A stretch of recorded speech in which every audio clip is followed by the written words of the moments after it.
Olá, como estão? Espero que todos e todas se encontrem bem. Como poderão ter visto na tela inicial, estamos na disciplina Política 1 e hoje é a segunda parte da apresentação dos discursos sobre a primeira década de Tito Livio de Niccolò Machiavelli, de Nicolás Maquiavel.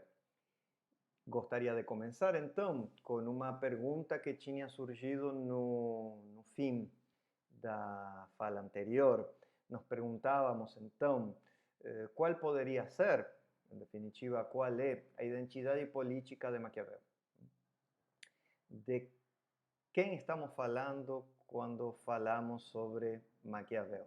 De um autor, de um pensador político, defensor dos governos principescos, ou até, para dizer-lo com certa má intenção, da tirania? Ou, pelo contrário, de um partidário das repúblicas, de um partidário da liberdade republicana? Nós tentaremos responder essa pergunta ao longo da apresentação de hoje. No entanto, convém situá-la aqui no começo, propô-la aqui no começo, porque ela afeta a composição dos discursos. Se quisermos identificar em que momento, qual é a cronologia dos discursos sobre a primeira década de Tito Livio, essa tentativa de indagação se vincula diretamente com a identidade política que possamos atribuir ao autor. E há duas posturas, duas reconstruções que têm sido, por sua vez, propostas, com relação a esse problema. A primeira é a que eu chamaria a tese monarquista, ou até tirânica, se quiser. Foi formulada por Frederico Chabot, num livro já publicado há um bom tempo, um livro publicado em 1922, intitulado Maquiavel e a Renascença. Maquiavel e a Renascença. O Chabot diz que podemos encontrar o começo da escrita dos discursos já em 1513. Nesse ano. Lembremos que nesse ano Maquiavel se encontrava sem emprego, havia sido exonerado de seu cargo como segundo chanceler da República Florentina, o regime tinha caído e os Médici tinham regressado ao poder. E ainda pior, Maquiavel, um tempo atrás, havia sido preso e culpado, acusado por engano de participar de uma conspiração contra os Médici que tinham voltado a governar em Florença. Então, Maquiavel se havia retirado a umas propriedades muito modestas que ele tinha em San André in Percussina, nos redores de Florença, e segundo Chabot já teria começado a escrever em 1513 parte dos discursos. E parece que em meados de 1513, sustenta também Chabot, se lhe revelou a Maquiavel a inutilidade de manter, de preservar esses compromissos republicanos tão fortes de outrora, com um regime que já não mais existia. Então se produz em Maquiavel uma mudança intelectual, uma mudança da sua atitude mental, que inclusive, continua sustentando Chabot, podemos ainda verificar no desenvolvimento argumentativo do livro Primeiro dos Discursos. Emergeria nesse desenvolvimento argumentativo o contexto de corrupção e decadência em que se encontrava a Florença de Maquiavel. E vemos isso especialmente nos capítulos 16 e, sobretudo, 17 e 18 do livro Primeiro dos Discursos. Esses capítulos, nós tratamos deles, mostram uma reflexão que iria paralela a uma troca epistolar que Maquiavel, desde esse ano, vinha mantendo com Francesco Vettori, um velho amigo da época da chancelaria, da época das legações e, nesse momento, embaixador em Roma. Maquiavel tentou se aproximar de Vettori para recuperar seu emprego agora com os Medici, e nessa correspondência Maquiavel aludia, falava para Vettori acerca da extrema corrupção da matéria humana que temos em Itália e da necessidade, como depois mostrará o último capítulo do Príncipe, de buscar uma virtude, de buscar a virtude numa personalidade poderosa, numa liderança, numa jefatura inovadora, militarmente inovadora, em condições de infundir uma nova forma a essa matéria corrupta italiana. Né? Se for assim, então, ou se assim aconteceu, então, Jabot foi levado, ou nos leva a nós a considerar que o Príncipe é a obra mais representativa de Maquiavel.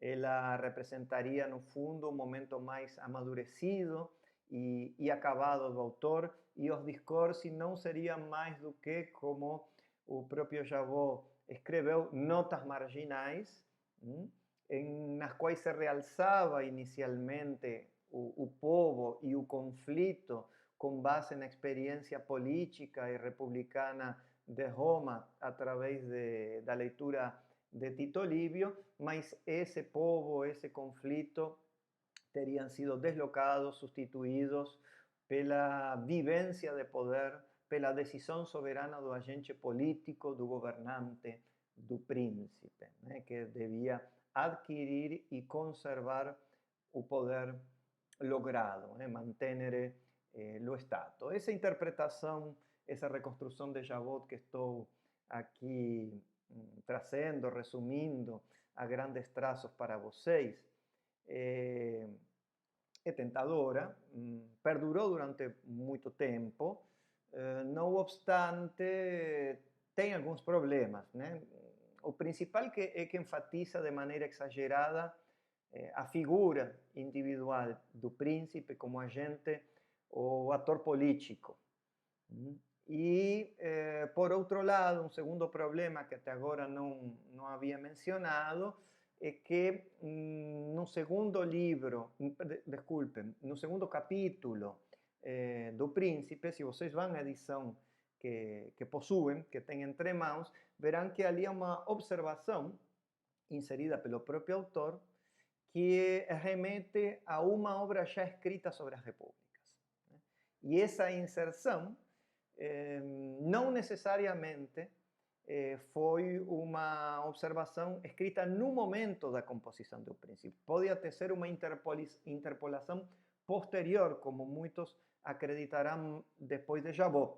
Mas Jabot pensa que essa observação presente no segundo capítulo do Príncipe confirma que os discursos já haviam sido escritos, não totalmente, mas em parte, né? Parcialmente haviam sido escritos. Bem, a segunda linha de reconstrução, que se contrapõe a de Jabot, apareceu várias décadas depois. Trata-se da tese republicana, e de novo está em jogo aqui a identidade política do autor, como comecei dizendo, a tese republicana de Hans Baron, que escreveu em 1966 A Crise da Primeira Renascença Italiana. Nessa obra, Baron nos confirma que o Príncipe foi composto na segunda metade de 1513, como nós já sabíamos, mas considera que não passa de uma suposição equivocada que os discursos tenham sido escritos nesse mesmo ano. Então, Baron refuta esse fato que havia assumido Jabot, de que os discursos haviam sido escritos ou começado a ser escritos em 1513, e inclusive posterga, joga para frente aquela interpolação do capítulo 2º do Príncipe acerca do escrito dedicado às repúblicas.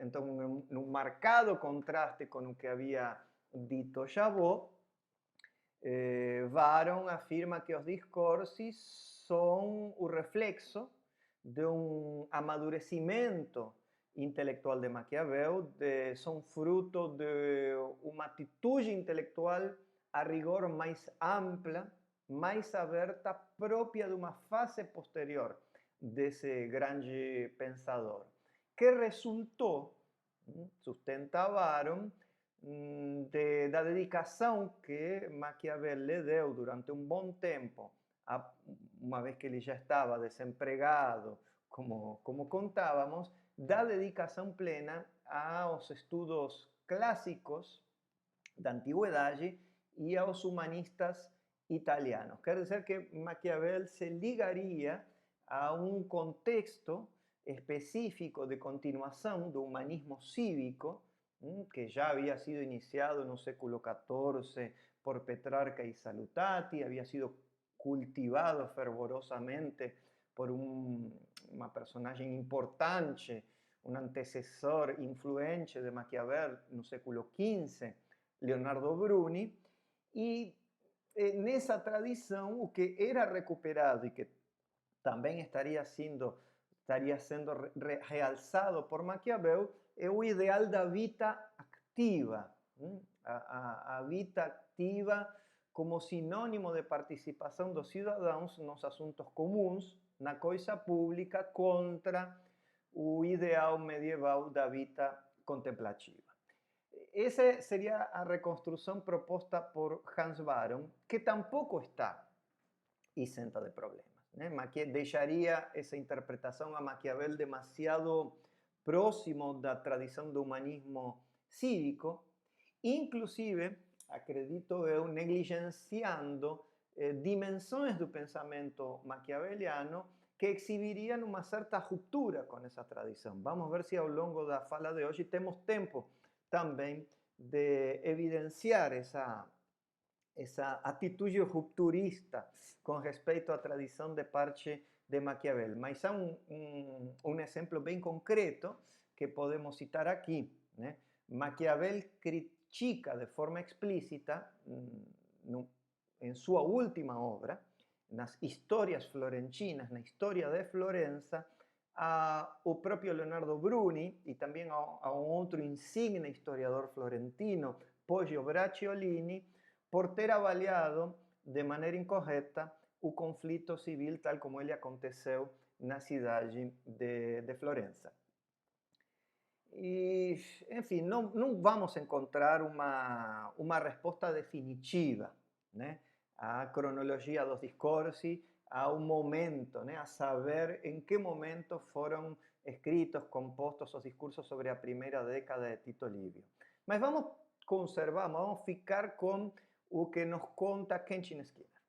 E o que Skinner nos relata e o que ele também reconstrói? Que em determinado momento da sua vida, nos diz Skinner, Maquiavel se converteu de forma consciente num homem de letras. E a chave dessa conversão de Maquiavel estaria na própria dedicatória a Cosimo, dirigida a Cosimo Rucellai e Zanobi Buondelmonti, dos discursos. Se vocês vão aos discursos, verão que conforme os hábitos estilísticos da época, abrem como uma dedicatória a dois cidadãos florentinos, e isso porque, supõe Skinner, em 1414, após o silêncio com o qual Francesco Vettori tinha respondido ao envio que Maquiavel tinha feito de uma bela e cuidadosa cópia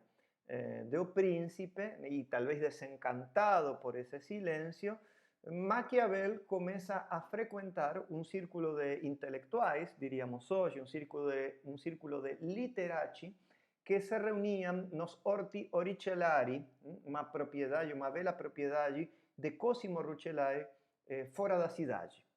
E nesse ambiente agradável, nessa espécie de jardins, tinham lugar conversações sobre temas de caráter literário, e essas conversações inspirarão a escrita de A Mandrágora, uma comédia que compôs Maquiavel em 1518 e que seria apresentada em Roma e Florença durante os 2 anos seguintes, mas também se discutiam nessas reuniões temas políticos afins com a liberdade cívica e especialmente com os regimes republicanos. A grandeza das repúblicas. Falavam da grandeza das repúblicas, da sua liberdade, das causas, como já notamos, de seu declínio e de sua corrupção. Quer dizer que Maquiavel entrou em contato e terminou de se familiarizar com um repertório humanista, o qual seria utilizado por ele mesmo para escrever Conjecture Skinner, para escrever Os Discorsi e também O Arte da Guerra, um diálogo que transcorre imaginariamente nos jardins, publicado em 1521. Esse grupo de intelectuais continuaria se reunindo por um certo tempo, até que alguns de seus membros se envolvem num complô, em mais um, contra os Medici. Né? Os complô, as conjurações, era moeda corrente da época. De fato, o capítulo mais extenso dos Discorsi, um capítulo que está no livro terceiro, que trata das conjurações. Né? Maquiavel dedicou um capítulo muito longo, longuíssimo, a falar das conjurações, que eram uma tópica e um acontecimento frequente na época da Renascença. Mas, voltando ao assunto, alguns dos membros desse grupo terminam participando de uma conspiração contra os Medici, mas Maquiavel não se engaja. Né? E Skinner comenta, vou citar Skinner, uma afirmação de Skinner sucinta, né? Que ele diz assim, textualmente, abro aspas, Maquiavel nunca foi, diz Skinner, Maquiavel nunca foi um partidário tão veemente da liberdade republicana como para se sentir inclinado a se associar a alguma das conspirações anti-mediceas. Parece que os complôs contra os Medici não eram incomuns. O grupo do Sorte Origellari, ou parte desse grupo, alguns de seus membros, se vinculam a uma conspiração e Maquiavel decide não participar, já tinha sido preso e torturado quase que um ano antes, depois de ter perdido seu emprego por engano, também acusado de participar de uma conspiração contra os Medici. Nessa conspiração ele não se envolve, e o mais interessante da afirmação de Skinner é que mostra um Maquiavel republicano, mas republicano no uso de um repertório, né? No uso de tópicos, no uso de noções, ou até poderíamos dizer de conceitos teóricos que lhe servirão, se Skinner está certo, para redigir só a partir de 1414 os Discorsi. Não vamos resolver a questão, nunca terminaremos de saber em definitiva se Maquiavel começou escrevendo os Discorsi, interrompeu essa escrita para escrever o Príncipe, depois voltou ao Discorsi de uma maneira mais pausada e meditada, ou se a ordem é diferente e primeiro veio o Príncipe e depois os Discorsi escritos de forma incompleta, porém inconclusos.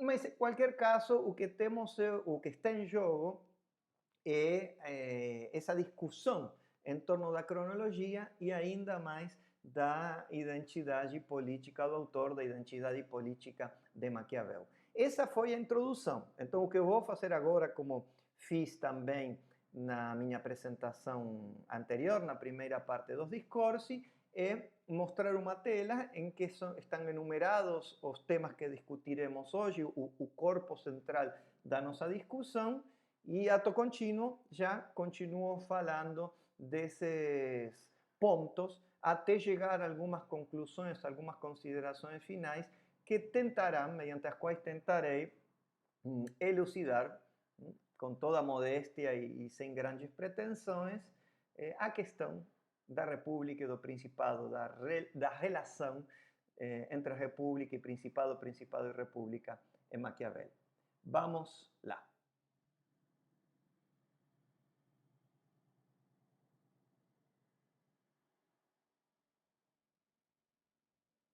Muito bem, vamos entrar em cheio na discussão, mas antes disso, permita-me lembrar daquilo que vinhamos falando na apresentação passada. E nela já apareceram mencionados aqui, tínhamos revisado os capítulos 16, 17 e 18 do livro primeiro, dos discursos. Nesses capítulos, Maquiavel nos oferecia uma gama de possibilidades, três possibilidades, das quais se derivava, em definitiva, a alternativa do Principado num livro dedicado às repúblicas. Esse era o fato, o dado interessante. Mas a primeira possibilidade dizia a respeito à dificuldade de que um povo acostumado a viver sob um príncipe se mantenha livre se chegava a conquistar a liberdade, né? Tal foi o caso de Roma após expulsar os Tarquínios, né? A última linhagem dos reis durante a monarquia. A segunda possibilidade dizia a respeito à grandíssima dificuldade, era quase considerada uma impossibilidade por parte de Maquiavel de que um povo corrompido que havia chegado a ser livre conservasse a liberdade por conta dessa corrupção, justamente, né? Como Roma depois de César, né? O que conseguiu fazer Roma depois dos Tarquínios já não conseguiu depois de César. E a terceira possibilidade, desenvolvida teoricamente no capítulo 18, dizia a respeito ao modo de estabelecer ou manter um governo livre, um Estado livre, num povo corrompido. E ali também havia grandíssima dificuldade e, sobretudo, se colocava uma distinção introduzida pelo Maquiavel entre a mudança abrupta, né? Renovar tutto um trato, e a renovação gradual como contraste, como meio de contraste entre as vias extraordinárias e as vias ordinárias que permitiriam, a princípio, mesmo que sendo muito difícil, conservar a liberdade. Mas como o povo estava, a cidade estava corrompidíssima, essa era a suposição que se assumia nessa terceira possibilidade, Maquiavel não fazia mais do que confirmar, por fim, um giro relevante e de caráter conclusivo na argumentação, mediante o qual se mostrava que as instituições principescas, as instituições monárquicas, Maquiavel falava em Stato Regio no fim desse capítulo 18, ocupassem o lugar do Stato Populare, das instituições republicanas. Então, de uma maneira um tanto surpresiva, o Principado, e esse é o primeiro tema central de hoje, o Principado emergia, aparecia no livro sobre as repúblicas, nos discursos, como um tema associado ou até derivado dessas três possibilidades enumeradas. E o Principado aparecia com duas opções, né? Maquiavel, já na continuidade mesmo, a partir do capítulo 19 desse livro, já dedica vários capítulos, alguns deles consecutivos, ao Principado, né? E sobretudo, lá pelos capítulos 25 e 26, ainda do livro primeiro dos Discorsi, o Principado é tratado à luz de duas opções, de dois caminhos, diríamos, né? Um primeiro caminho que aparece diante do príncipe, que deve reformar, diz Maquiavel, a antiga organização de uma cidade livre. O que deve fazer o príncipe se ele já é uma possibilidade, né? Já é uma opção viável, né? quando o povo está corrompido, quando a república já não é mais possível. O príncipe enfrenta uma situação na qual uma antiga cidade livre, né, sua antiga organização deve ser reformada. E Maquiavel recomenda a volta ao gênero de conselhos. Né? Maquiavel recomenda ao príncipe conservar os antigos usos daquele local, daquela cidade, conservar suas instituições e até enfatiza a primazia da aparência para dar satisfação aos homens.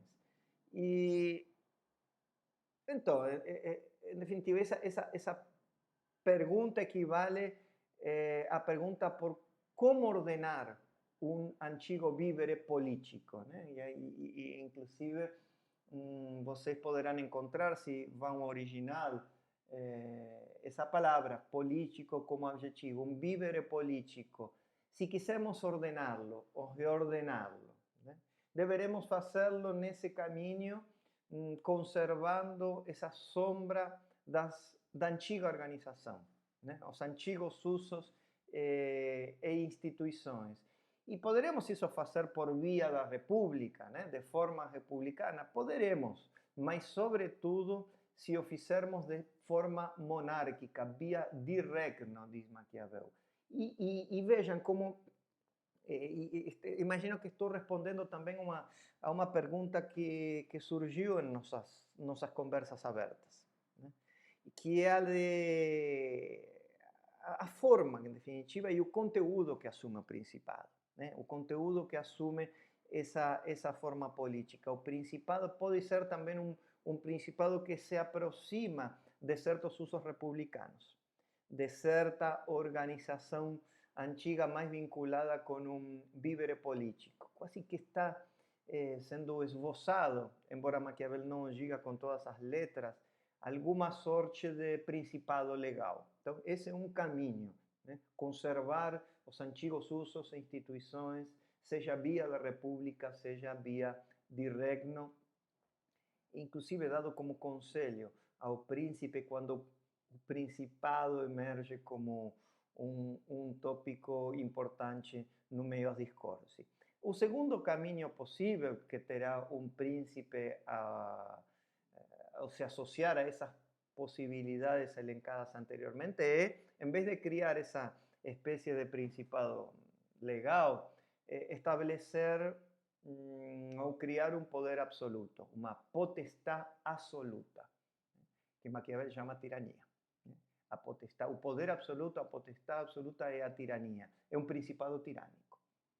E esse principado tirânico, ou esse príncipe que se enfrenta com uma cidade outrora livre, né, que se defronta com um vívere político que está se extinguindo, deverá apelar, aconselha Maquiavel, recomenda a Maquiavel, a uma renovação total, como já fazia no capítulo 18, ao renovare tutto um trato, uma renovação abrupta que exige vias e meios extraordinários, e o exemplo citado aqui é o Filipe de Macedônia, né, o pai de Alexandre, né, que apelou a toda classe de meios para introduzir uma mudança repentina na organização, criando desse modo um poder absoluto. Quer dizer que, como vemos, o príncipe ou o principado, até me atreveria a afirmar o principado como regime político, como forma de governo, como forma política, se coloca no desenvolvimento da argumentação dos discursos como uma alternativa viável quando a república, devido à corrupção, devido à sua própria impossibilidade, não é, quando não é viável, quando não é possível. E há vários caminhos, né? Há basicamente dois, né? O principado legal como um caminho de normalidade e o principado tirânico, o poder absoluto, como uma opção que deve recorrer a procedimentos extraordinários. De novo, né, a normalidade política e a excepcionalidade política reaparecem na discussão e sempre perpassam no contraste, na comparação entre o Principado e a República. No entanto, devemos diferenciar essa discussão que estou reconstruindo, expondo aqui, de um segundo tema, que apareceu também enumerado em segundo lugar na tela, quando eu apresentei o resumo da apresentação, quando eu expus, quando eu trouxe aqui na tela o resumo da apresentação de hoje, que é o da ditadura. Um tema não sempre bem compreendido, a ditadura romana, porque de novo traz à tona a normalidade como questão, o estado de exceção e toda a sua atualidade para nós, como um tema associado ao anterior, mas também associado ao derivado dessas três possibilidades de corrupção que levantavam quase que a necessidade de considerarmos a hipótese do Principado como uma hipótese de substituição da República, da velha organização do vívere político. O que foi a ditadura, e em particular a ditadura romana? A ditadura romana não deve ser equiparada, não é equivalente, muito menos identificada ao Principado.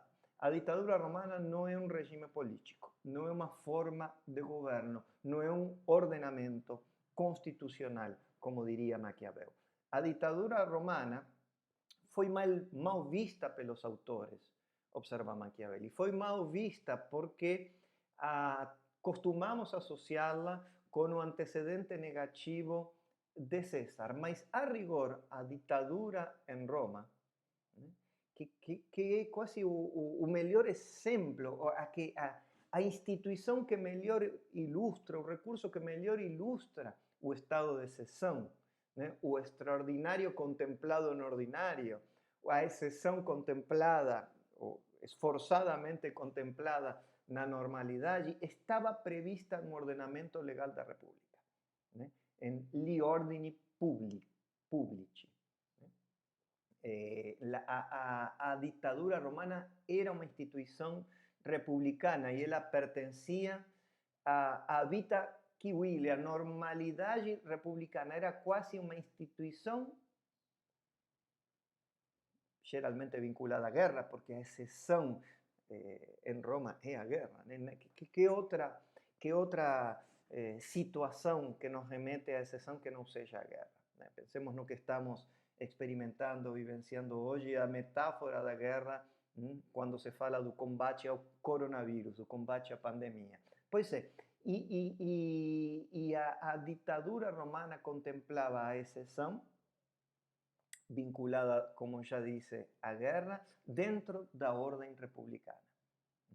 Era uma autoridade concedida por meios ordinários e não era uma autoridade concedida por procedimentos extraordinários, porque a ditadura romana, que talvez seja comparável ao que nós conhecemos nas nossas cartas constitucionais modernas, contemporâneas, como estado de sítio, a ditadura romana tinha características próprias, durava um certo tempo, se devia estender por um certo tempo, tinha uma duração limitada, respondia a uma causal específica e foi usada, bem usada, até César, bem usada até César, graças à pureza de costumes, diz Maquiavel, do povo romano. Por que foi criada? Por que os romanos, por que o ordenamento republicano de Roma,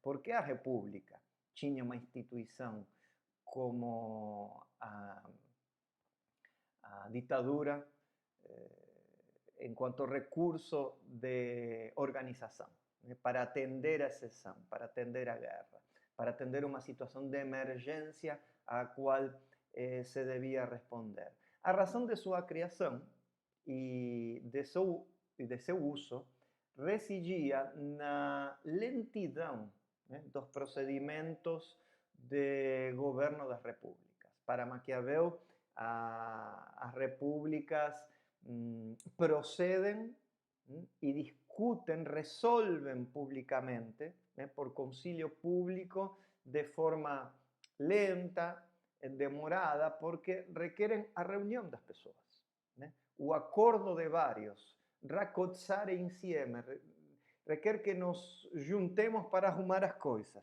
né? E isso supõe uma certa lentidão no procedimento ordinário e, portanto, todo ordenamento republicano precisa de uma opção, de um caminho possível que lhe permita contemplar dentro da normalidade a excepcionalidade. E assim o fizeram os romanos.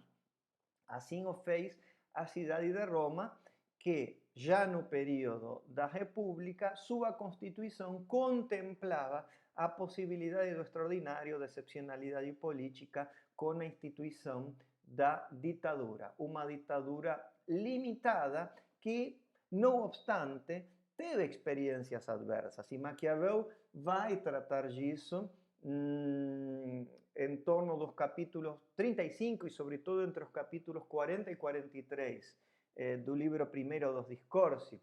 Maquiavel refere o episódio do Decemvirato, né?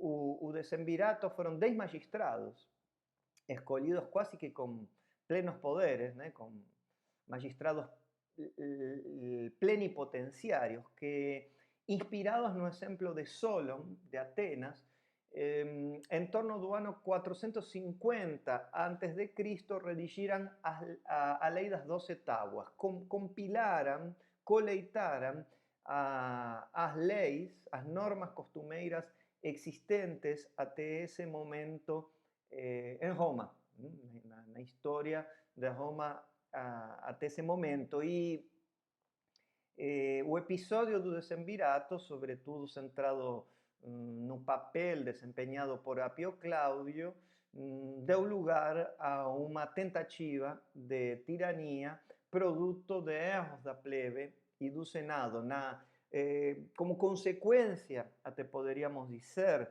da exacerbação da dinâmica dos desejos dos grupos sociais, né? O desejo de liberdade do povo, o desidério de mando da nobreza, quase que levaram à tirania, mas como os costumes não estavam ainda tão corrompidos em Roma, foi possível, dentro do movimento de ascenso e descenso das coisas humanas, como escreve em algumas oportunidades Maquiavel, foi possível Roma sair, se sair bem e se salvar, evitar a prolongação da tirania, algo que já não foi mais possível, que havia sido possível depois de expulsar os tarquínios, mas que já não foi mais possível quando se apresentou o domínio e as pretensões, as ambições, se apresentaram as ambições de César.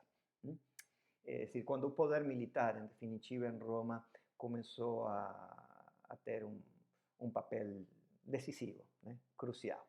Então, vemos como o Principado aparece como um tema a ser tratado. A ditadura se diferencia de uma forma política. A ditadura é o regime de exceção contemplado pelo ordenamento republicano, e então devemos voltar às repúblicas, né? Porque o próprio caso da ditadura, quase que o exemplo trazido por Apio Cláudio, o episódio de Apio Cláudio e outros, né, como o da lei agrária, narrado no capítulo 37 do livro primeiro, muito interessante, quando Maquiavel discute as reformas que tentaram ser implementadas pelos Graco e que diziam respeito ao problema rural no mundo romano. E a questão rural era toda uma questão no mundo antigo, como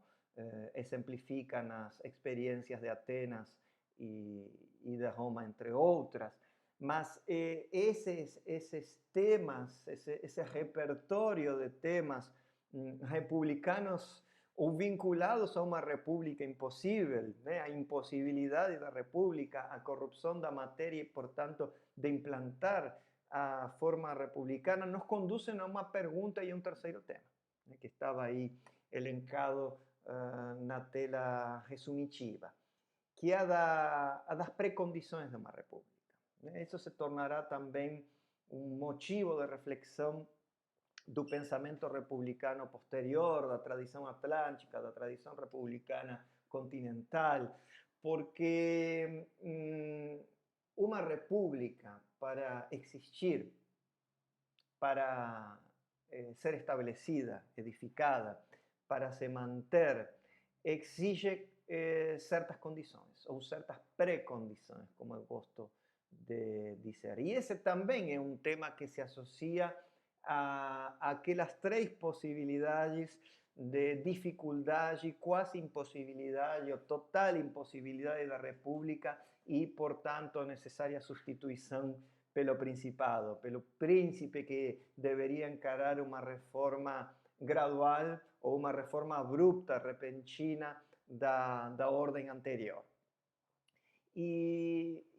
Então, a ditadura também nos diz que ela funcionou bem enquanto certas precondições costumeiras estavam dadas em Roma. Então, de que precondições requer uma república? Que precondições nos pede uma república para poder ser edificada, para poder ser conservada, mantida, conservar o stato popolare, né? O vivere politico, o vivere libero. Bom, há condições necessárias que já apareceram no caso da ditadura, né? Os costumes, o que Maquiavel chama a pureza de costumes, havia utilizado essa expressão, utilizou a expressão agora mesmo na minha exposição, na minha reconstrução. Isso também havia sido levantado ao tratar da religião implantada por Numa Pompílio em Roma. E então a pureza de costumes são necessárias para as práticas republicanas. Pureza de costumes é sinônimo de práticas sociais e práticas de liberdade até não corrompidas. Maquiavel menciona duas: a bondade dos costumes, né? Seu apego às leis, né? O apego aos juramentos e a religiosidade. Veja, confiança, coesão, apego e respeito às leis escritas e não escritas, e isso vinculado à religião. Bondade e religiosidade são condições necessárias para Maquiavel das práticas republicanas entendidas como não corrupção, né? Assim aconteceu em Roma durante muito tempo, por isso que Roma conseguiu se manter república durante centúrias. E a atual Alemanha, dos tempos de Maquiavel, observa ele, a atual Alemanha, cidades alemãs, em razão das comunicações infrequentes com o exterior e, sobretudo, porque elas conservam, nota Maquiavel, uma perfeita igualdade, porque nelas são rejeitados, elas sentem aversão, né? Sua configuração social expressa aversão para com os gentil uomini, né? Os nobres e cavaleiros que vivem ociosamente das suas rendas. Então vejam que interessante, condições necessárias, a pureza de costumes, bondade e religiosidade espalhados pelo povo, mas também, né, além do fato até casual, como acontecia com as cidades alemãs, das comunicações infrequentes com o exterior, uma perfeita igualdade. Nós até poderíamos dizer uma igualdade econômica relativa, tomada como precondição para que não se produza um fenômeno que já tinha surgido na época de Maquiavel, ali no século XVI, né? Fins do século XV, começos do século XVI, nas cidades italianas, entre elas Florença, que era um fenômeno ou processo de feudalização das relações sociais, né? A oligarquia mercantil e financeira enriquecida por um processo estranho, e essa é uma tese que sempre surge e ressurge, né? A tese da refeudalização do mundo, mas havia se convertido numa espécie de nova aristocracia, entre aspas, feudal. Por isso que os locais que sofreram um processo de feudalização, dessa burguesia comercial, mercantil e até da burguesia incipiente manufatureira, como, segundo Maquiavel, o Reino de Nápoles, a comarca de Roma e as regiões da Romagna e da Lombardia, essas regiões, esses lugares, não têm possibilidade de fundar uma república. Nela só cabe, diz Maquiavel, a reordenação, a reorganização monárquica. Então, mais uma vez, né, há uma avaliação, uma consideração de possibilidades. A famosa, já tantas vezes repetida, análise de situações hipotéticas, teóricas ou também concretas, empíricas por parte de Maquiavel, né? Quais são as condições necessárias de uma república? A pureza dos costumes. Quais são suas precondições econômicas? A perfeita ou relativa igualdade entre todos os componentes do corpo social, entre todos os membros do corpo social. Isso foi assim em Roma. Essa igualdade esteve assim presente em Roma. Estava presente na época de Maquiavel em várias das cidades alemãs, mas não era possível em muitas das regiões da Itália. Nápoles, Roma, Romagna, Lombardia. Há, contudo, cidades com igualdade, né? A igualdade é precondição econômica da vida livre para Maquiavel. Na região da Toscana, cita ele, né, que incluía, ainda inclui, as cidades de Florença, Siena e Lucca, pareceria haver, aos olhos de Maquiavel, nesse capítulo 55 do livro primeiro, pareceria haver clara facilidade para que um homem sábio e conhecedor das antigas instituições, das instituições livres da antiga Roma, estabeleça, a partir de agora, um regime da liberdade. Que Maquiavel não perde as esperanças, né? Mesmo Florença, que tinha sido uma cidade fundada pelo Império Romano, que não nasceu livre, como tínhamos visto lá na origem, ao tratar da origem, no primeiro no capítulo 1 do primeiro livro dos Discorsi, mesmo Florença é reivindicada, recuperada como uma possibilidade de igualdade como precondição e, portanto, de república que alguma vez venha a ser instaurada. Agora, eu agregaria essa possibilidade de república, essa república impossível e possível ao mesmo tempo, essa impossibilidade possível. Como se daria para Maquiavel?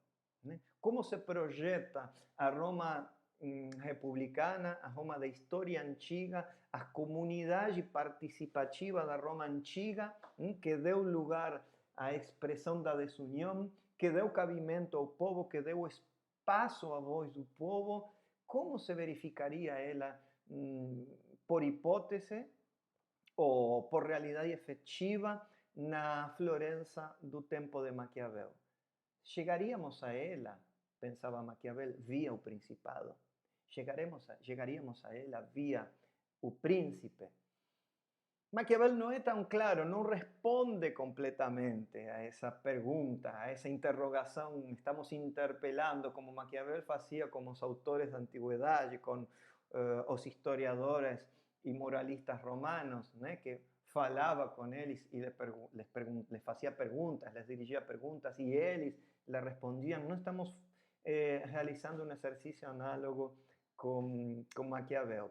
O certo é que onde tem muitos nobres, onde uma certa refeudalização das relações sociais e da elite tem se produzido, só cabe Principado. Só o Principado é viável. Enquanto que, se temos uma relativa igualdade e a isso somamos a estabilidade e a pureza dos costumes, a bondade, a religiosidade, a fidelidade, né? O equilíbrio, né? A gravitas, essa sobriedade, né? Característica do código costumeiro romano, talvez aí sim a república venha a surgir, venha a ser, termina em definitiva sendo viável o possível. Então há uma tensão permanente na argumentação de Maquiavel entre isso que chamei, nisso que eu chamei, né, que dei em chamar a república como impossível possibilidade, ou como possibilidade impossível, ou como impossibilidade que por momentos se entrevê como possível ainda para Florença. E por que tudo isso? Né? E aqui entramos talvez num tema central, no último dos temas da exposição. Porque Maquiavel confia na República. Maquiavel, no fundo das suas crenças, ele pareceria ter um certo convencimento de que na multidão late, aninha uma superioridade.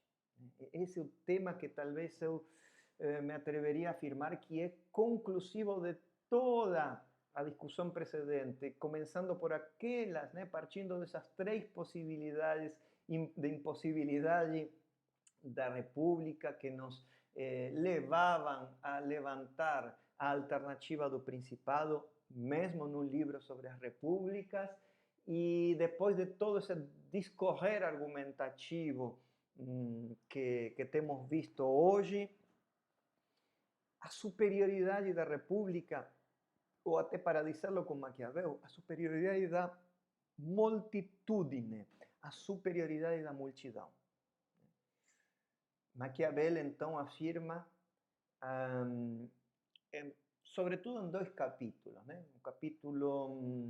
No capítulo 47 do livro primeiro, no capítulo 58 também, e voltará a fazer, a confirmar essas teses no livro terceiro, se não me engano, no capítulo 34, mas eu teria que conferir isso aí, acho que é o 34 do livro terceiro. Mas em qualquer caso, né, nesses capítulos já referidos do livro primeiro, Maquiavel afirma a superioridade do juízo popular. E afirmar a superioridade do juízo popular equivale a afirmar o popolo romano. Qual foi a conduta do povo? Antes, Maquiavel já havia especulado e escrito, quem sabe, da conduta, do comportamento do príncipe com relação a seus súditos, ele tinha dito. Toda a segunda parte do Príncipe estava dedicada a essa discussão. E agora se preocupa pelo comportamento, conduta do povo, e em particular olha, mais uma vez, para o povo romano. E o povo romano é um povo desejante, é um povo que tem uma pulsão, é um povo que tem um ímpeto e um impulso para a liberdade, né? O povo quer não ser oprimido, mas isso significa que ele precisa ganhar e defender essa liberdade, né? E daí o papel central desempenhado pelos tribunos da plebe. Mas o povo romano pode ter inclusive um desejo desmedido, né, por certas coisas, como aconteceu em ocasião dos tribunos da plebe e depois do consulado, né? O povo romano, a plebe, pretendeu que, primeiro, que os tribunos da plebe tivessem status consular, e segundo, alguma vez também pretendeu ocupar o consulado, que o consulado não estivesse, e outras magistraturas, só restritas aos nobres, aos nobres que também ocupavam o Senado. Quer dizer, essa ambição pode ser desmesurada também, né? O povo pretendeu ocupar o lugar dos mais ilustrados, dos mais capazes, daqueles que estavam mais perto da origem da cidade, que tinham podemos presumir, uma maior sabedoria e prudência. Essa é toda uma questão na história de Roma, né? O grande problema político em Roma, escapando um pouquinho de Maquiavel, não é só a cidadania. que foi adquirindo aos poucos um status formal, jurídico. Mas o problema decisivo, né? O problema mais significativo que enfrentou a organização política romana foi o problema dos cargos, né? Das magistraturas. E esse desejo do povo por ocupar ele as magistraturas encontrou um limite na própria dinâmica desses desejos, no próprio povo, poderíamos dizer, porque assim como o povo romano desejou demais ocupar as magistraturas, ao mesmo tempo foi contido e mostrou imparcialidade no juízo popular mais individual sobre candidatos, né? Sobre os candidatos a essa magistratura. Então o povo recuou, continuou e terminou escolhendo sempre para, em particular, o consulado, né? Os dois cônsules, a magistratura principal que era dupla, né? Era uma espécie de diarquia, alguém que no passado me perguntou sobre isso, e que imitava, né, longínquamente os dois reis espartanos, os dois cônsules terminaram sendo escolhidos sempre entre os nobres, tirados da nobreza. Então, o povo não se engana em conjunto nos casos particulares. Não se engana ao escolher candidatos individuais, termina não se enganando e tampouco se engana ao analisar situações particulares, casos de guerra, casos de excepcionalidade política. Por isso, na excepcionalidade, é importante conservar os mecanismos republicanos e democráticos. Esse é um grande ensinamento, né? que nos leva a continuar pensando sobre o assunto. Mas, em definitiva, afirma também Maquiavel, um homem prudente não deve fugir jamais do juízo popular nas coisas particulares. E então, aí sim, é possível erigir, né?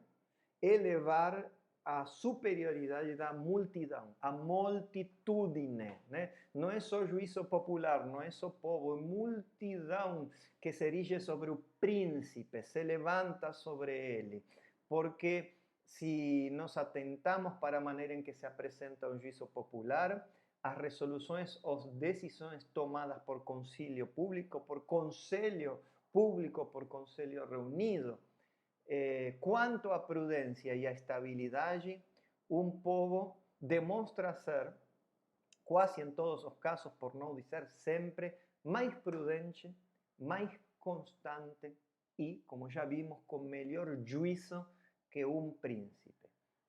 O povo é sinônimo de legalidade, nos diz Maquiavel, né? Um povo submetido a boas leis e construído, erigido sobre boas armas, também é superior a um príncipe, mesmo um príncipe sábio. E a recíproca também é verdadeira.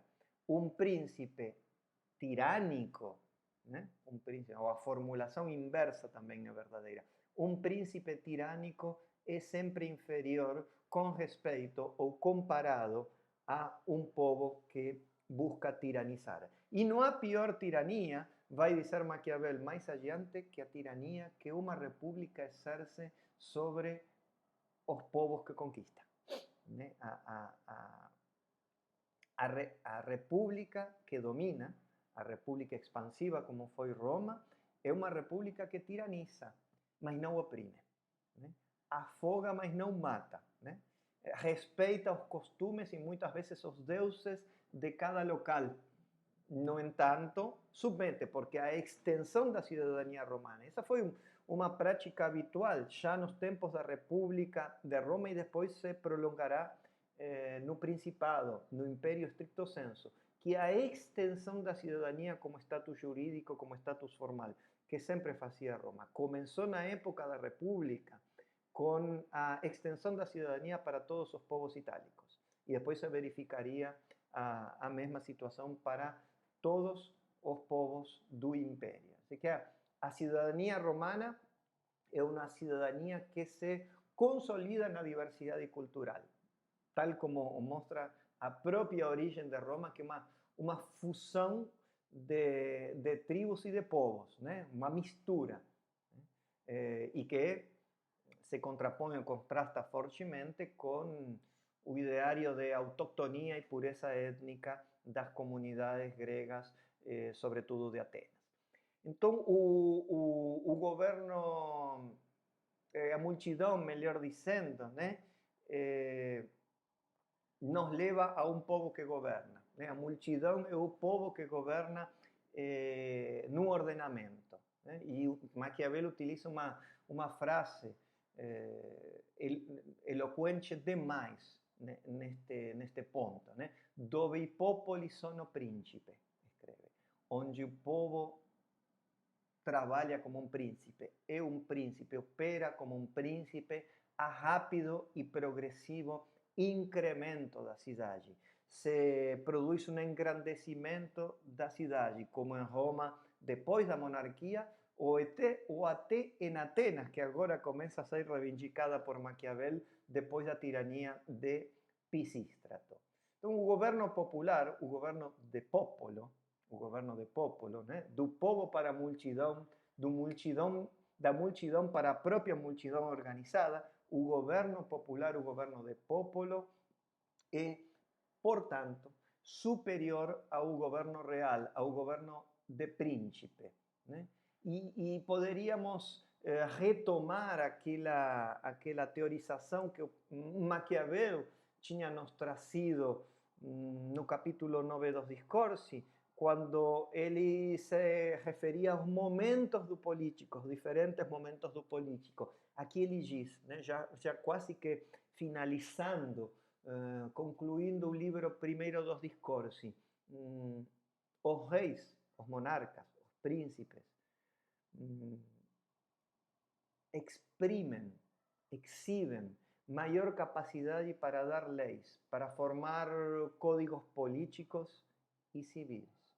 Mas na hora de conservar a legislação estabelecida, que é, por definição para Maquiavel, uma tarefa coletiva, os povos organizados, os povos no ordenamento, os povos ordenados são claramente superiores. E por que isso? Porque, agrega Maquiavel, nos príncipes tem primazia o interesse pessoal. Nos governos dos príncipes, nos principados, prima o bene próprio. Enquanto que ao bem comum só tendem as repúblicas. O bem comum é privilegiado pelos povos ordenados, pelos povos organizados. Então, isso que mostra a história, né? Isso que mostra a história, isso que nos ensina Maquiavel, isso que volta a escrever Maquiavel no prólogo, na apresentação ao livro segundo, que não estava na seleção, mas menciono aqui porque eu acho que há toda uma oportunidade nessa menção, né? Quero dizer, na afirmação da constância e identidade da história. O acontecer histórico se persiste. O acontecer histórico se apresenta de modo igual e distinto, sempre e continuadamente. A virtude romana, o valor, sempre relativo, como todo valor da antiguidade, que até pode variar historicamente de povo em povo, lhe serve Maquiavel, como ele mesmo escreve no prólogo ao livro segundo, a fim de ensinar aos demais o bem que pela malignidade dos tempos e da fortuna ele mesmo, Maquiavel, o autor, não tem podido realizar. Fecha aspas. Então, apelando ao perpétuo movimento de ascensão e descenso das coisas humanas, podemos visualizar o exemplo modelar de uma cidade ordenada conforme o vívere político, graças à virtude de um ordenador, e apreciar sua consolidação, seu crescimento, seu incremento, sua dominação dura por momentos, mas também a mesma cidade pode ser apreciada na sua decadência, num momento de descenso, de queda, em que os costumes começam a se corromper e a república já não é uma realidade prática, uma realidade efetiva. Isso tem tudo a ver, como se diz, para ser uma expressão mais coloquial, tem uma ligação evidente com a situação da Itália contemporânea. Os discursos, um texto, em certo modo, não menos militante que O Príncipe, se ligam com a situação da Itália contemporânea. Diferentemente do modelo exemplar da antiga Roma, na Itália de Maquiavel tem se dissolvido os vínculos religiosos e a religião foi desacreditada na prática e geopoliticamente pela Igreja Católica. Só fica um restinho, né? Ainda não completamente morto, da antiga virtude, como diz Maquiavel ao citar a Petrarca, nessa recuperação da dimensão profética de todo poeta na conclusão, no encerramento do Príncipe. Só fica um resto da antiga virtude, mas a matéria humana parece ter atingido, para a desgraça dos italianos, dentro desse ciclo aberto de elevação e queda das ordens de ação mundana, seu grau mais baixo de corrupção. Então, de que precisa a Itália? Se Itália quer, se Itália anela recuperar sua liberdade, se anseia expulsar aos bárbaros e sair da crise, ela precisa de uma virtude capaz de dar uma nova forma à matéria mediante a imposição de uma ordem política nova, um príncipe novo e inovador que dê lugar à república organizada e progressiva que Roma soube ser.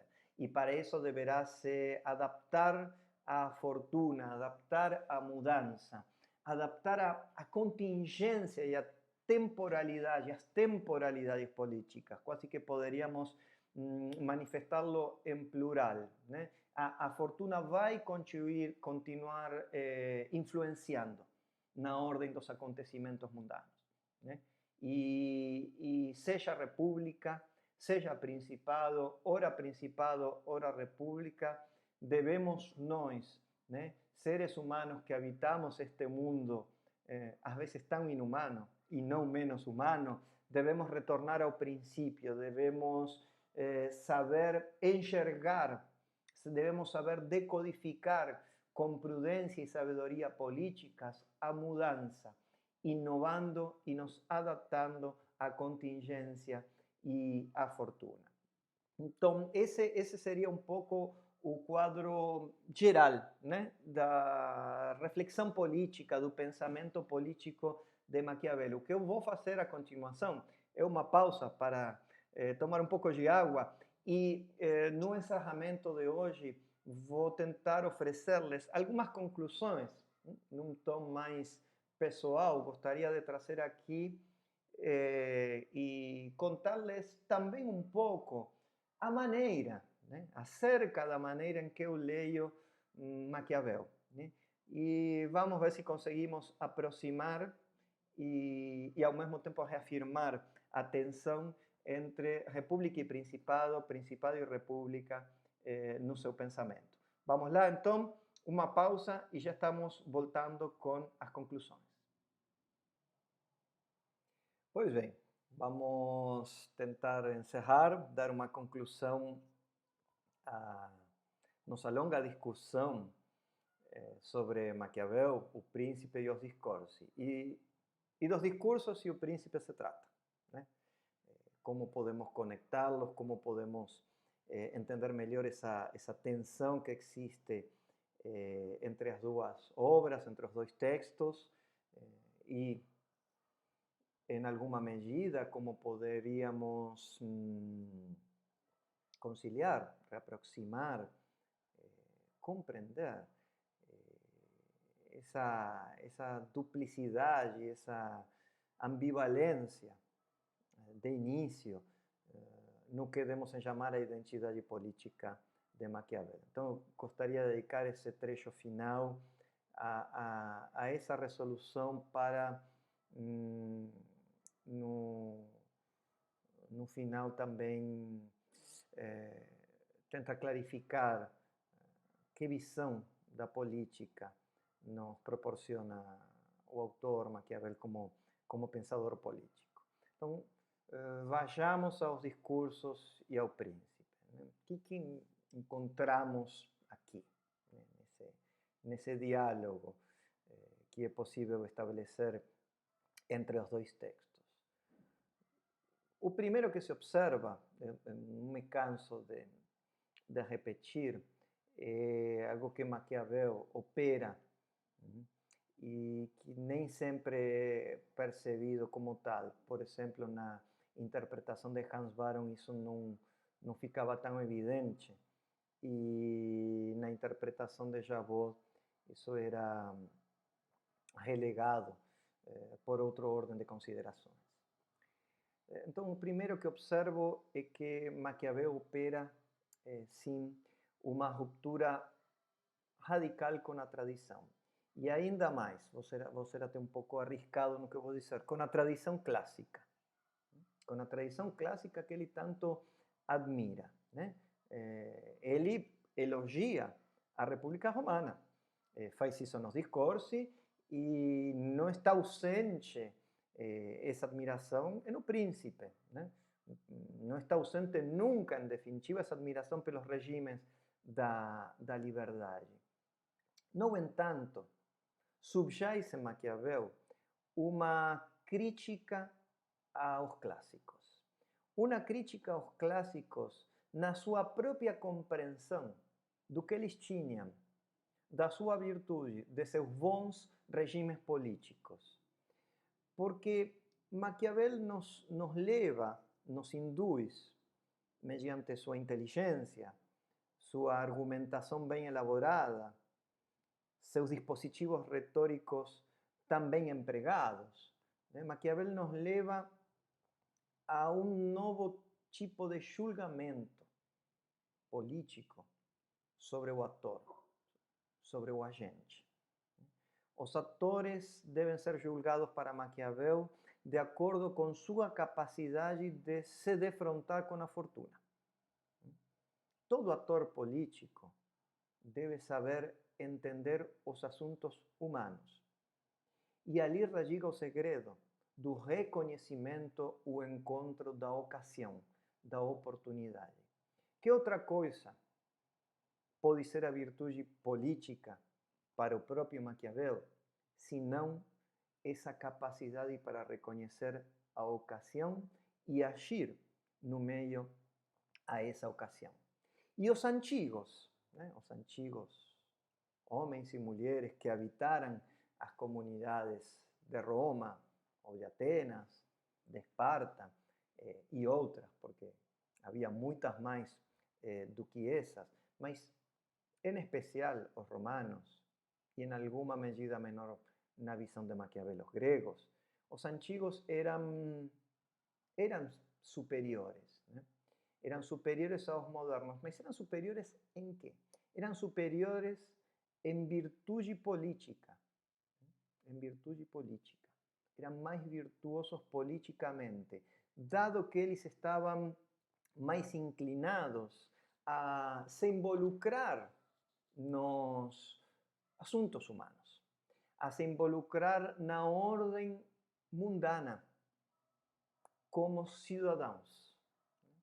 Nos tempos modernos, para nossa desgraça, denuncia Maquiavel, a religião cristã tem tornado os homens fracos, até chega a dizer, com certo machismo, né? Afeminados, pusilânimes, né? Os homens são cobardes, não possuem mais a virtude do valor, né? Porque a virtus romana é o valor do vir, né? Do homem, do soldado.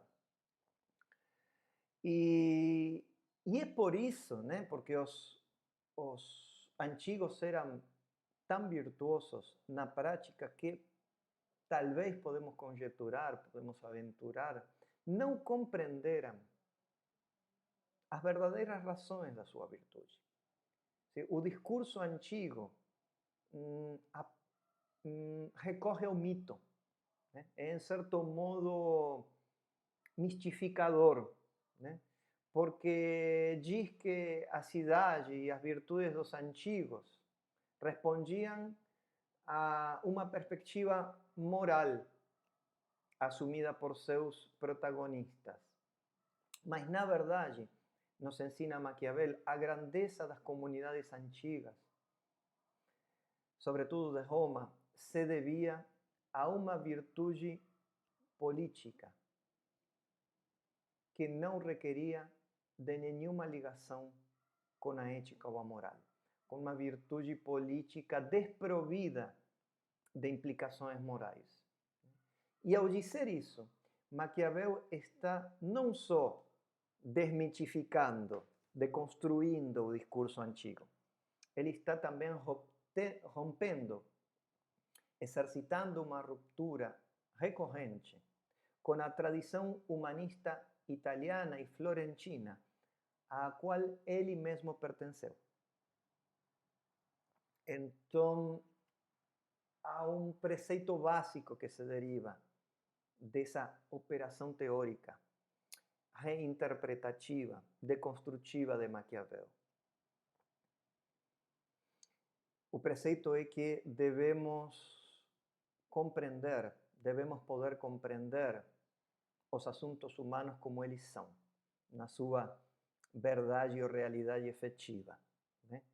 E dar-nos conta que a grandeza da cidade, assim como a fortaleza de uma liderança, de um homem, de um agente político, de um ator, dependem antes da capacidade de saber, por sua vez, compreender o que poderíamos chamar, com uma expressão abstrata, a natureza do político.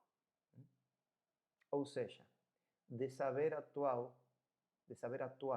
de maneira não moral, quando a necessidade e as circunstâncias assim o exigem.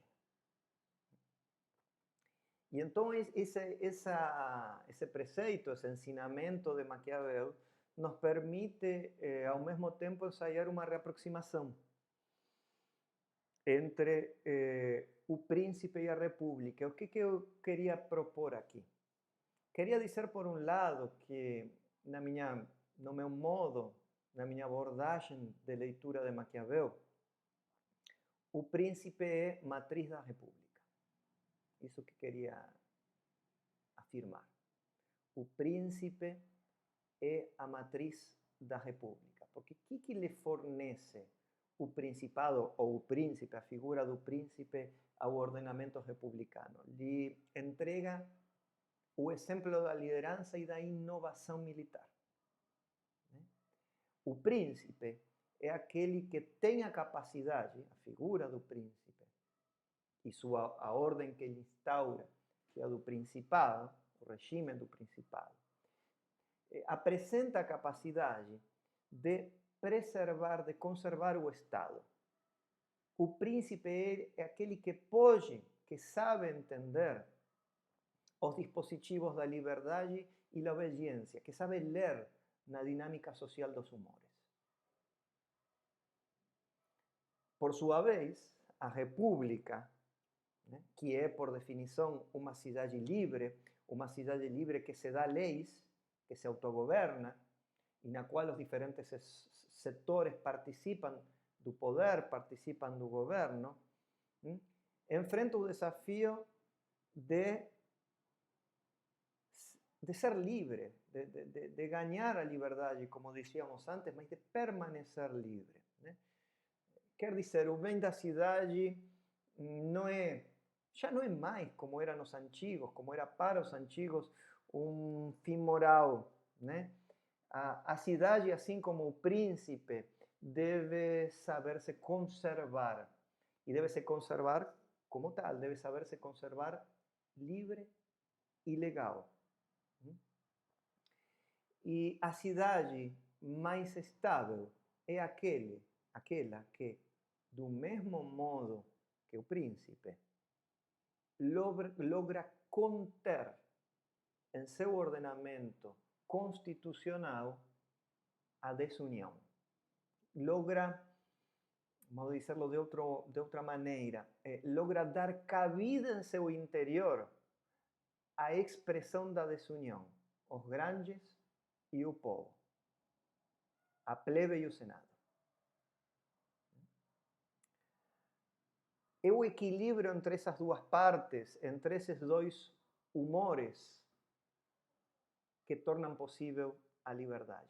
Então a república tem que aprender aquilo que o príncipe sabia fazer, ler na gramática do social e em sua tradução política. Mas também, assim como dizíamos antes, o príncipe era a matriz da república, podemos afirmar que a república é, ao mesmo tempo, a matriz do príncipe. É uma relação de complementariedade. República e principado, principado e república, na obra de Maquiavel, no pensamento político de Maquiavel, são solidárias. E essa é um pouco a interpretação, por mais modesta que ela seja, que eu queria propor-lhes. A república é também, insisto, matriz do principado. Que lhe mostra, que lhe ensina, já que se trata de lições, a república ao príncipe?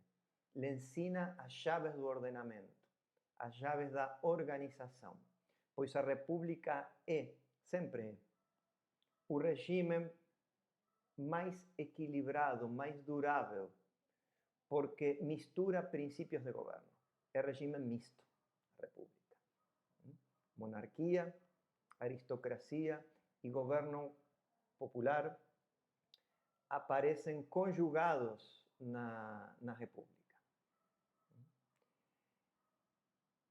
E, ademais, sabemos pelo Maquiavel que o bem comum, o bene comune, só é atingido pelas repúblicas, dado que a república, enquanto regime, enquanto ordenamento, está em melhores condições de enfrentar aquilo que é próprio à vida política. A natureza da cidade é a desunião. A natureza do político é a desunião. E essa desunião não se expressa de melhor forma mais do que na república.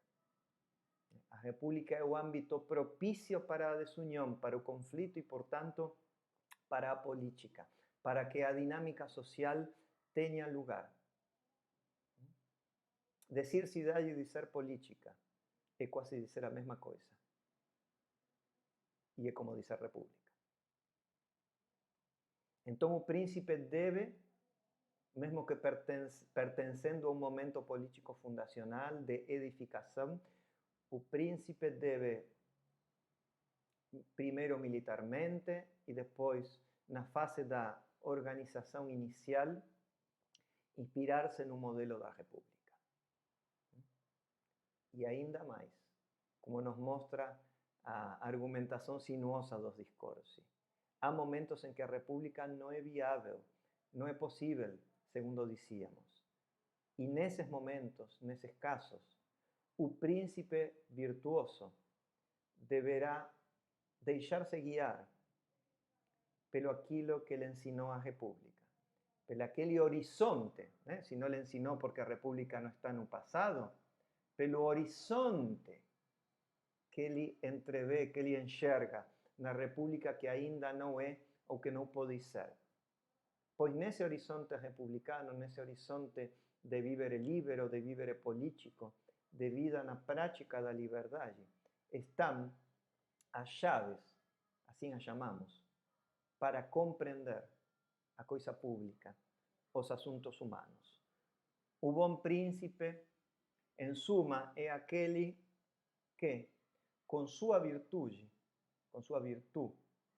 pessoal, carismática, ou de dotes carismáticas, sabe substituir as instituições republicanas.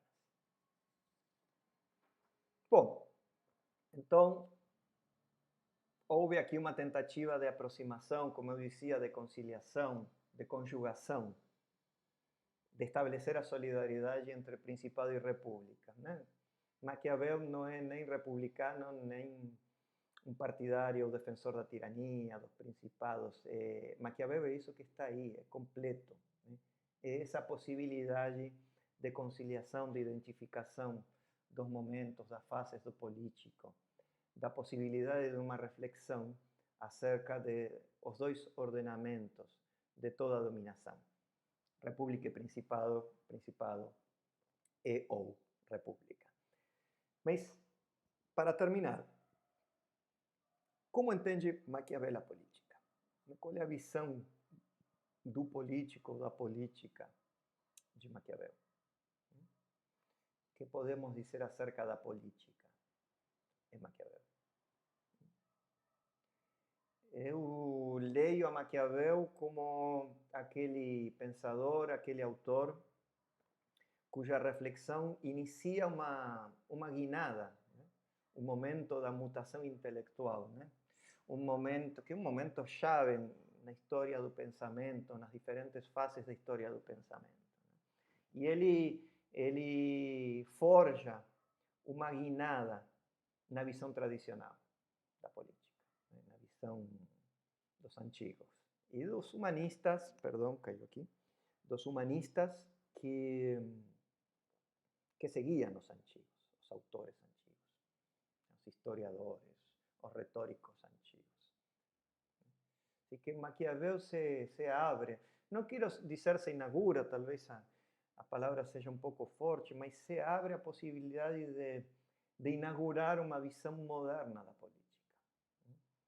Porque Maquiavel nomeia o Estado, né? Ainda de forma incipiente, flexível, imprecisa, inespecífica. O poder ainda tem uma denominação genérica como potência, como força. No obstante, ele está delimitando uma esfera de ação. Antes essa esfera, a esfera política, havia sido atrelada, misturada com outras dimensões da vida humana. A moral, ou a ética nos tempos antigos, a religião na Idade Média. Maquiavel traça, né? Forja essa separação, quase que dá um passo crucial para detectar a especificidade do político, né? Que não é uma demarcação puramente teórica, embora a contribuição teórica de Maquiavel seja fundamental, mas ele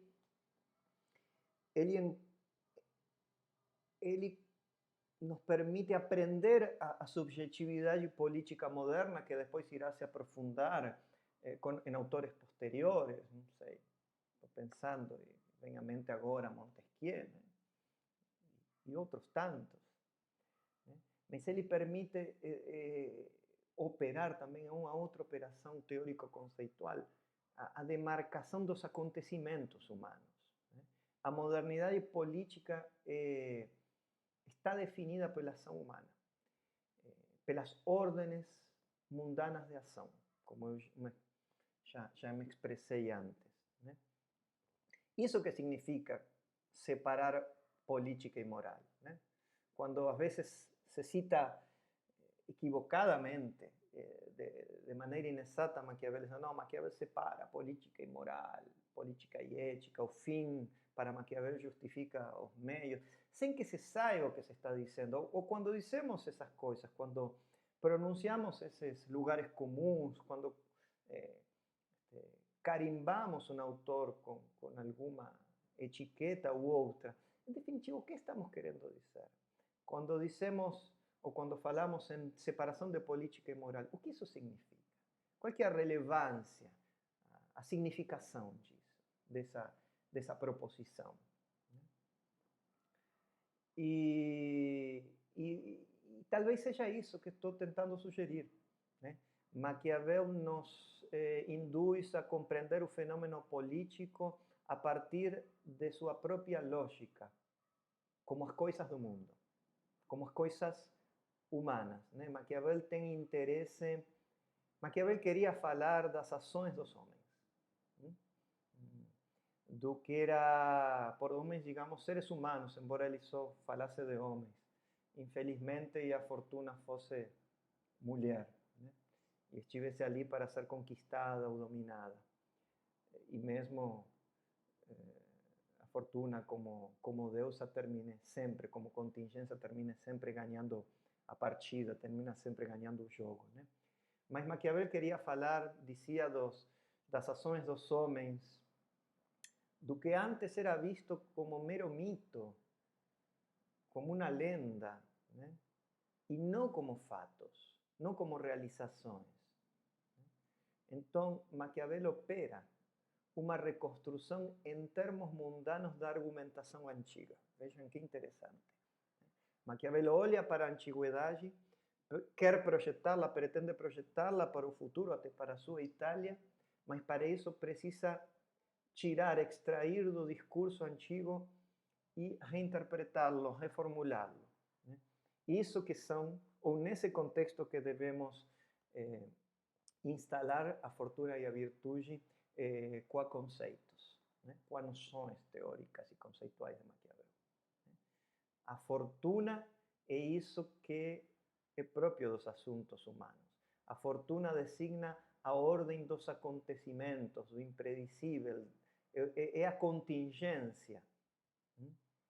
E a virtude é a capacidade que nós, protagonistas dos assuntos humanos, devemos ter para enfrentar a fortuna, vinculando-nos à temporalidade, vinculando-nos ao tempo que nos toca viver, como hoje, que vejam os tempos que nos tocam viver.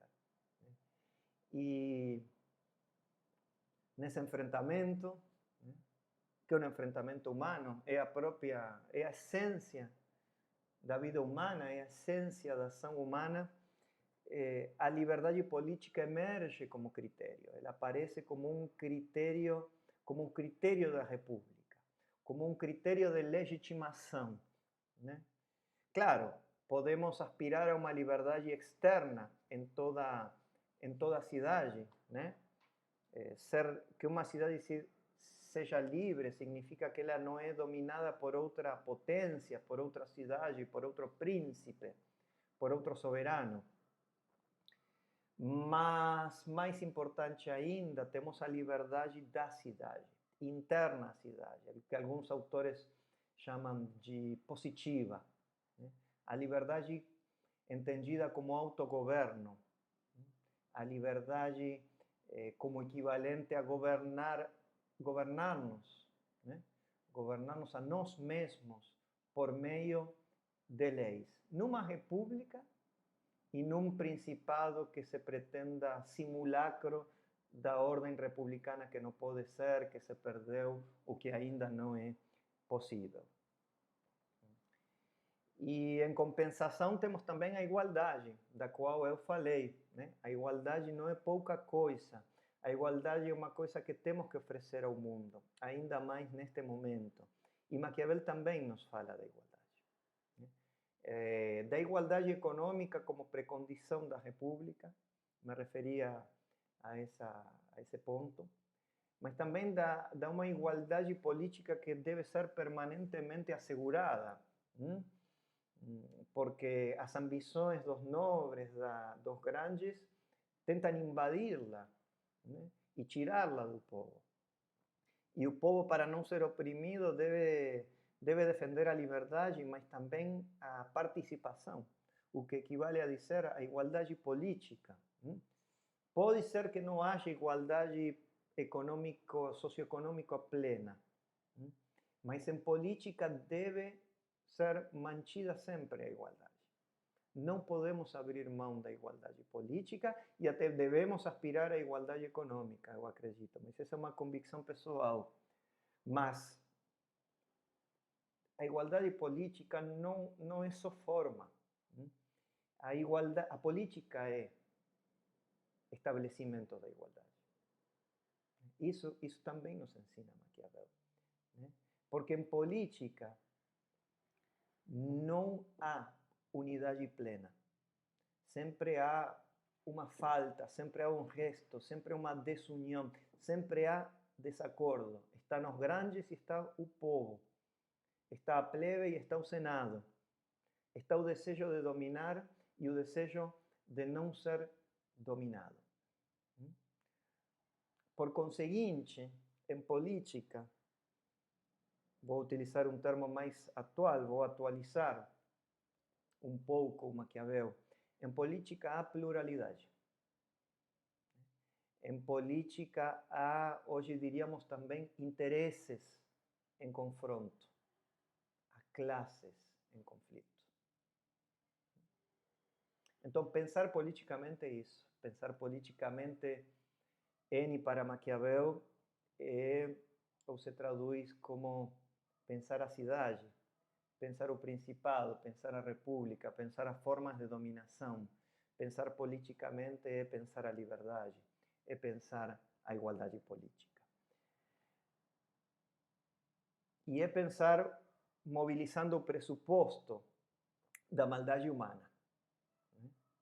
Que, como eu já adverti, não se trata de um julgamento antropológico, mas de uma atitude teórico-prática, né? Que permite reunir, que permite unir a teoria e a praxis. Né?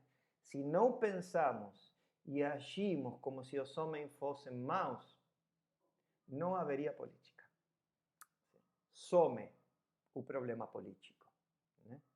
E, portanto, some consecutivamente o problema do melhor ordenamento, da melhor ordenação. Né? A pergunta pelo melhor regime não teria cabimento, não teria lugar, se não soubéssemos pensar politicamente nesses termos que acabei de fazer explícitos. São as armas e ainda mais são as leis as que podem trabalhar sobre os homens. Quando temos leis, quando temos armas, quando temos um bom regime, um bom ordenamento, quando temos liberdade e igualdade na cidade, a fortuna deixa de ser acaso. E essa é, voltando ao que dizia no começo deste encerramento, no início deste encerramento, essa é uma atitude moderna, tipicamente moderna. Ver a política como um espaço de ação, de intervenção, de mutação, de mudança. Em suma, de intervenção nos acontecimentos históricos e, portanto, humanos. Né? Buscando sempre, e não de outro modo, acreditava um velho maquiaveliano como Leo Strauss, até certo ponto maquiaveliano, mas buscando sempre, e isso é o que importa, a transformação ou conservação da realidade. Então é isso, né? Espero que possa suscitar alguma reflexão e estas duas apresentações possam fazê-lo, mas também a leitura mais importante, né? A leitura do Maquiavel, do Príncipe, desses capítulos selecionados dos discursos, e leiam os discursos completos quando puderem, porque se trata de um texto maravilhoso, fantástico, né? Extraordinário, extraordinário. E espero que também tenham gostado dessas apresentações, da maneira que busquei de reorganizar, sistematizar um pensamento complexo, sutil, de tanto brilho e inteligência como o pensamento de Nicolau Maquiavel. Bom, e dê muitos likes, né, no vídeo ali no YouTube, onde ele fosse aparecer, né, para que a Daniela veja que não é a única que merece os likes, né. Isso fica entre nós, porque ela não vai ver essa apresentação que estou terminando de gravar agora, então nem vai saber desse acordo segredo que temos entre nós, né, entre quem fala e entre o orador e seus ouvintes, né, para ela não vai ficar sabendo disso. Então, dê muitos likes para que eu me torne assim, um caça-likes, não sei que se diz isso. Pois é. Então é isso, fiquem bem, se cuidem. Estaremos também dando continuidade à disciplina com gravações, com gravações de exposições, apresentações, com aulas, conversas, perdão, com conversas abertas que são de igual modo gravadas. Então isso aqui não termina, segue, continua e dessa forma damos por encerrada a exposição, a apresentação, tanto do Príncipe como dos discursos sobre a primeira década de Tito Livio de Niccolo Maquiavelli. Até a próxima, estamos nos revendo em breve. Tchau, tchau.